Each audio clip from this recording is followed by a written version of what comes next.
Hello and welcome to Mayday Media. We're pointing out a few articles on the internet. Putin lowers threshold for using nuclear arsenal after Biden's arm decision. And just a few days later, Ukraine hits strategic Russian ammo depot in overnight attack, likely using ATACMS. I've done some videos on these before, and I've said many times it'll be at the end of this year or first of next year when there's something bigger that happens. Um, Something's going to happen. We're pretty much safe over here. All we've got to worry about here is our dollar being devaluated, and with Bitcoin, gold, the lands that we got, we might get through okay. It'll be hell, make no mistake, but we won't be trying to avoid shelling every day, by other people. That'll be a big plus. Not having bombed out shelters and blown up body parts and shit everywhere. That'll be happening in Europe. I'm also going to hit the Bitcoin a little bit. We'll talk about that. Let me read this article here and kind of tell you what's happened. Russian President Putin formally lowered the threshold for Russia's use of its nuclear weapons on Tuesday, a move that followed U.S. President Joe Biden's decision to let Ukraine strike targets inside Russian territory with American-supplied longer-range missiles.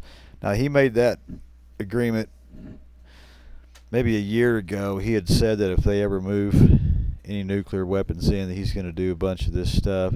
The new doctrine allows for potential nuclear response by Moscow, even if a conventional attack on Russia by any nation that is supported by nuclear power. He's not going to do anything yet. He's going to sit back.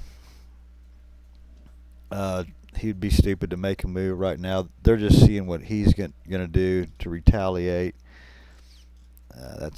It's all 4D chess with these people. We've got them so outnumbered in everything. They don't dare do anything unless we kind of allow it or tell them to do it, which could be another thing. I'm not going to read this whole article. It's a long one. While the doctrine envisions a possible nuclear response by Russia to such conventional strike, it formulated broadly to avoid a firm commitment to use nuclear weapons and keep Mr. Putin's options open.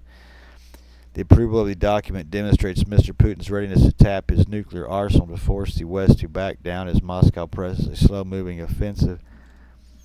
If he does, he'll probably hit Germany before he hits Ukraine. I mean, he wants that land over there, the farmland, all that shit. Germany, he'd like to have that too, but he can't take Germany. Not with us backing him.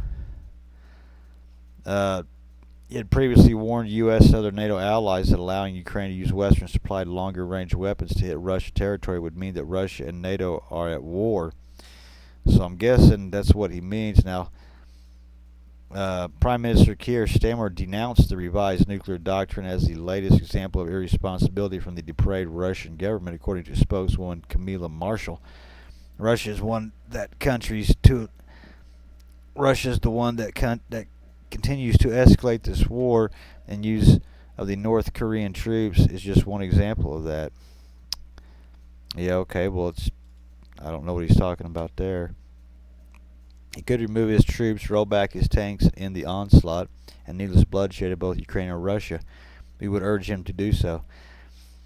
Yeah, unfortunately, you started it.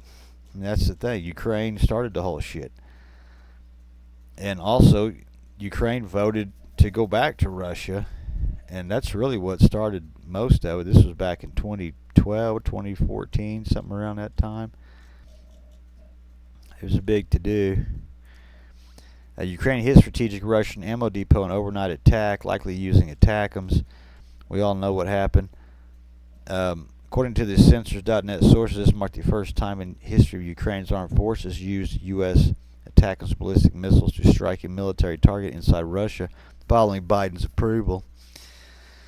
The target was identified as the 67th Gral Arsenal, a facility containing strategic supplies of munitions. Head of the Ukraine Center for Counter-Disinformation in the National Security and Defense Council.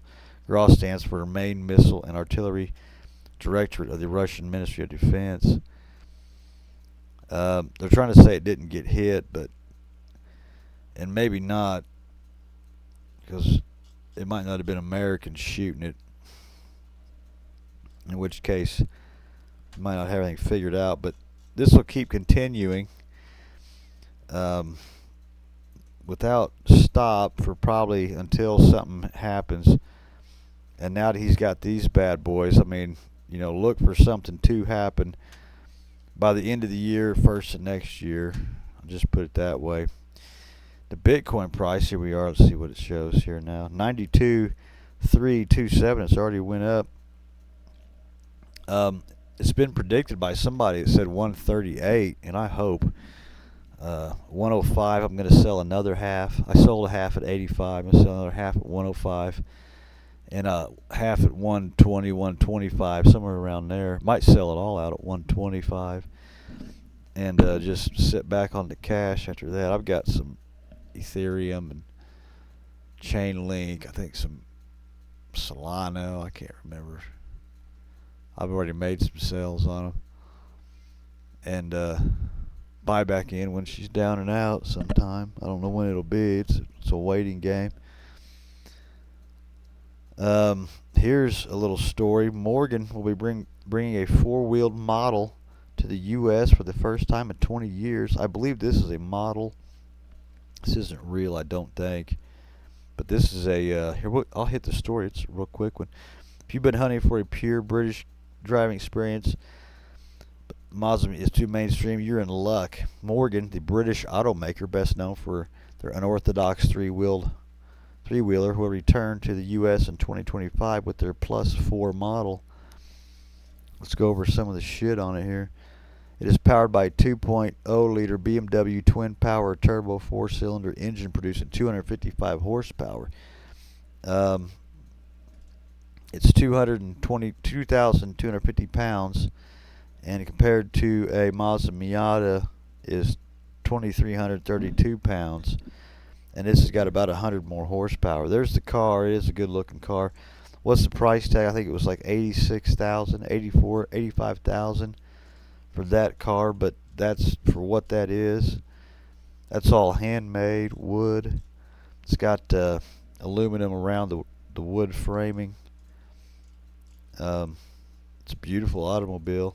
I mean, if I had that kind of money to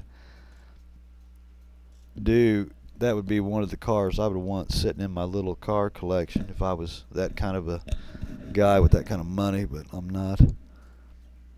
I've only seen a few of them on movies. I've never seen one in real life, not that I can remember.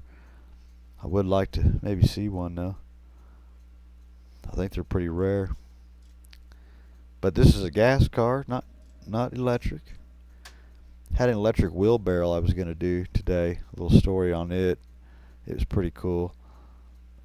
I'd definitely have a little setup like that if I used the wheelbarrow a lot, but I didn't do it. This whole stuff with Ukraine come up. Anyway, like, subscribe. Till next time.